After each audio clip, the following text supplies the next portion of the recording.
और चलिए शुरुआत भोपाल से मिल रही सबसे बड़ी खबर की करते हैं। लव जिहाद की एक और गैंग का खुलासा भोपाल में ही हुआ है। राजधानी में एक और ऐसी गैंग है जो संचालित हो रही है, जो लव जिहाद और रेप का काम कर रही है। शाहरुख नाम के एक युवक ने हिंदू युवती से रेप किया। हर केस में आरोपियों का एक ही पैटर्न है और उसी पर इसे आगे बढ़ाया जा रहा है। रेप के बाद वीडियो बनाकर ब्लैकमेलिंग युवतियों के साथ और लड़कियों के साथ की जाती है।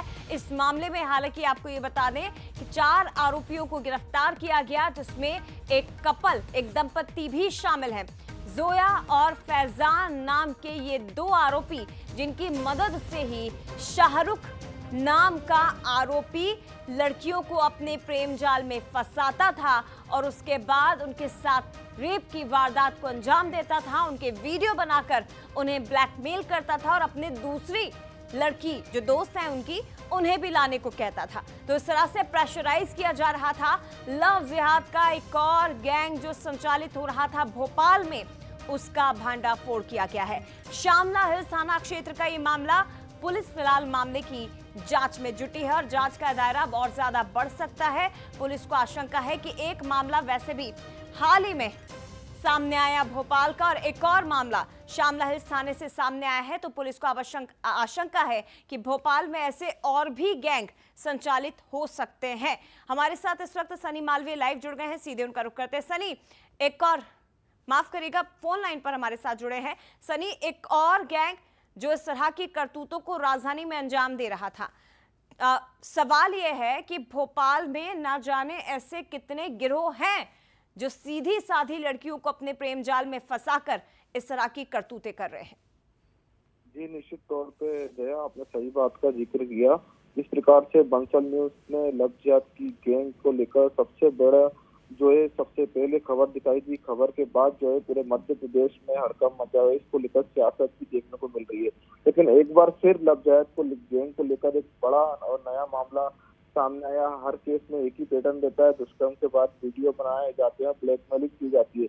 इस मामले में 4 आरोपियों को गिरफ्तार किया है। यह मामला टीटी नगर थाने से जुड़ा हुआ 2 नाबालिगों से दुष्कर्म में केस दर्ज है। 10 अप्रैल को 0 पर केस दर्ज किया गया था। मामला शामला हिल्स और बैरागढ़ थाने को भेजा गया है। मामले में सभी आरोपियों को जेल भेज दिया गया है।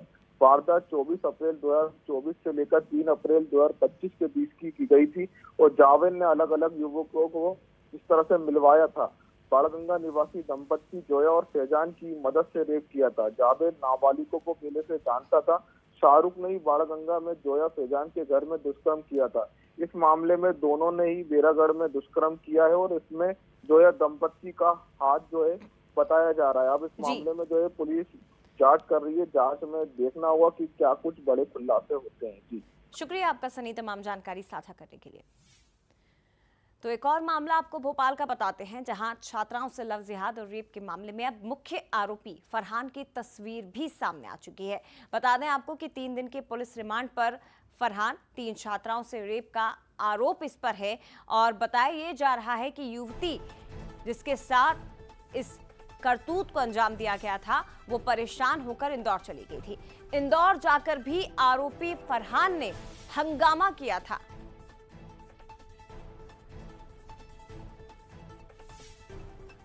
तो फरहान पर इंदौर में भी एफआईआर हो सकती है।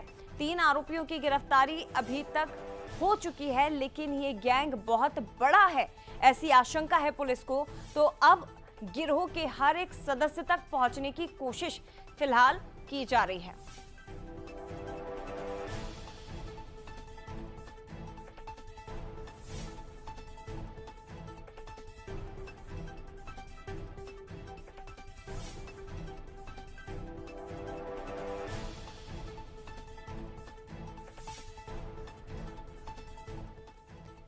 तो देखिए, मुख्य आरोपी फरहान, जिसकी तस्वीर अब सामने आ चुकी है, यही है वो शख्स जो लड़कियों को अपने झांसे में लेता था, उनके साथ पहले दोस्ती करता था, उन्हें अपना उसके बाद शिकार बनाता था।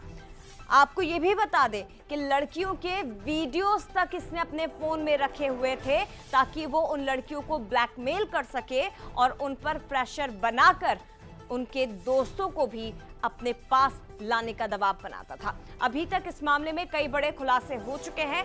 वो जल्दी से आपको बता देते हैं कि इस गिरोह के भांडाफोड़ होने के साथ ही पुलिस ने कौन से बड़े खुलासे किए हैं। आरोपियों के मोबाइल से छात्राओं के अश्लील वीडियो मिले हैं। लड़कियों को धमकी भरे मैसेजेस फोन के जरिए, चैट के जरिए भेजे जाते थे। बंगाल के 2 युवकों की भी भूमिका इसमें संदिग्ध पाई गई है। इधर पन्ना से एक अन्य युवक को हिरासत में ले लिया गया है। छुरी रखकर फरहान ने दुष्कर्म इन नाबालिगों के साथ, लड़कियों के साथ किया था। दुष्कर्म के समय जबरन कलमा बुलवाया जाता था, यहां तक कि धर्म परिवर्तन का दबाव भी इन पर बनाया जाता था। तो एक सनसनीखेज वारदात जो राजधानी भोपाल से सामने आई है।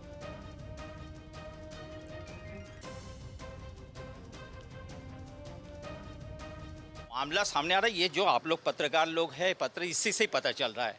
हमारे पास भी जो है प्रकोष्ठ बना हुआ है, ग्रीवेंस सेल है, ऐसी कोई शिकायत नहीं है। लेकिन एफआईआर एक रिपोर्ट होती है, उसके बाद उसकी सत्यता विचारणीय होता है, ठीक है, उसकी जस्ट हो जाता।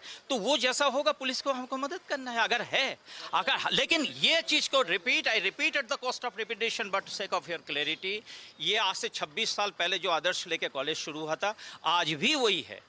समझ में आ रहा है? यहाँ पे शिक्षा दी जाती है, बच्चों को तैयार की जाती है। बच्चे जो यहाँ पे गोल्ड मेडल लाते हैं, चाहे खेलकूद में। हम लोग कभी प्रोत्साहन नहीं देते जिस तरीके से आप लोग क्या उछाल रहे, मुझे नहीं मालूम। TIT कॉलेज है, उसकी बहुत लोग उसका नाम भी लेते हैं। यहाँ पर जैसे सामने पर भी लोग बताते हैं कि यहाँ पे बहुत ही अनियमितताएं होती है, या फिर जो यहाँ के कुछ छात्र हैं, कुछ चिन्हित छात्र भी हैं यहाँ पर, जो यहाँ पर बहुत बार अभद्र व्यवहार भी कर चुके हैं, या फिर अभद्रता भी लड़कियों के साथ कर चुके हैं।